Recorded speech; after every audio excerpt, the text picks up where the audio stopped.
Кытай Эл Республикасынын түзүлгөндүгүнүн 75 жылдыгына карата Токтоболот Абдымомунов атындагы Кыргыз улуттук академиялык драма театрында Кыргыз-Кытай маданий кечеси өткөрүлдү. Иш-чарага жогорку даражалуу коноктору келип, эки өлкөнүн ортосундагы маданий жана дипломатиялык кызматташтыктын маанилүүлүгүн баса белгилешти. Китай является главным стратегическим партнером Кыргызстана. Дружба глав государств открыла новую страницу отношений и способствовала укреплению наших торговых отношений. Например, по данным китайской стороны, объем товарооборота в 2003 году составил 20 миллиардов долларов, тем самым увеличивая на 32% по сравнению с 2022 годом. Кытайдын Кыргызстандагы элчиси Дудевен Айым өз сөзүндө Кытай менен Кыргызстан жалпы бактылуу келечекти куруп жаткан боордош эки мамлекет экенин белгиледи.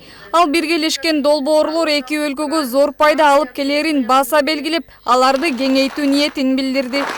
Мы очень рады, что биз Кыргыз-Кытай улуттарынын кошуна мамлекет болуп жашап келгенине кубанычтабыз жана бул достук мамилени түбөлүк сактоого умтулабыз.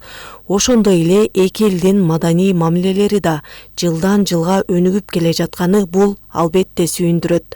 Алдыда дагы да көптөгөн иш-чараларды уюштуруп, бири-бирибиздин маданий салт-санааларыбыз менен бөлүшүп турууга аракет кылабыз. китайской модернизации, китайские и киргизские народы Иш-чарада Кыргызстан-Кытай достук коомунун президенти Медетбек Бокуев эки өлкөнүн достук мамилелерин дагы да бекемдүү маанилүү экендигин айтып, ал Кытайдын Кызыл Суу автоном облусунда жашаган этникалык кыргыздарга болгон өзгөчө мамилесин белгиледи.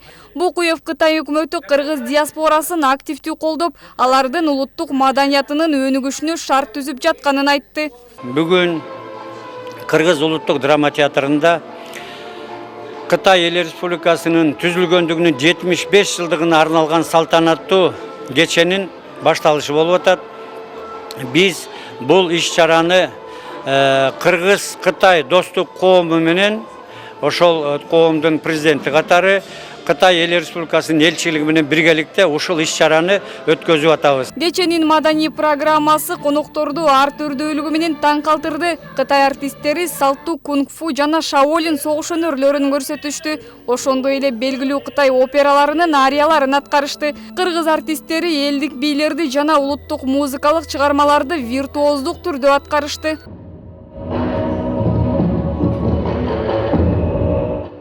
Иш-чарага жогорку кеңештин төрагасы Нурланбек Азыгалиев жана башка мамлекеттик коомдук ишмерлер катышып, бул өлкөлөр ортосундагы маданий жана дипломатиялык байланыштын маанилүүлүгүн баса белгилешти. Гүлзада Нажмидинова, Данияр Тилебалдыев, УТРК Чүй.